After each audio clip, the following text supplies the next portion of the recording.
Doctor Mohammad ইউনূসকেও আমি রাজপথে এই বিক্ষোভে নামার আহ্বান জানাচ্ছি, ডক্টর মোহাম্মদ ইউনূস সহ সকল উপদেষ্টাদের। যারা অন্তর্বর্তী সরকারের দায়িত্বে ছিলেন, ডক্টর মোহাম্মদ ইউনূস সহ, এই যে আমাদের আইন উপদেষ্টা আসিফ নজরুল সহ যার যে সকল উপদেষ্টা ছিলেন, গুরুত্বপূর্ণ ভূমিকা পালন করেছেন, তাদেরকে দায়িত্ব নিতে হবে।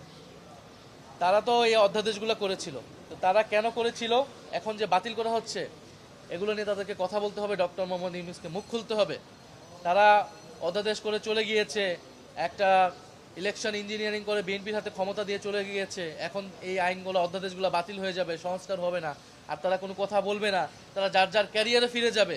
এটা কিন্তু হবে না। জনগণের কাঠগড়া তাদেরকেও দাঁড় হতে হবে, কারণ মানুষের রক্তের উপর দিয়ে আমরা তাদেরকে ক্ষমতা দিয়েছিলাম।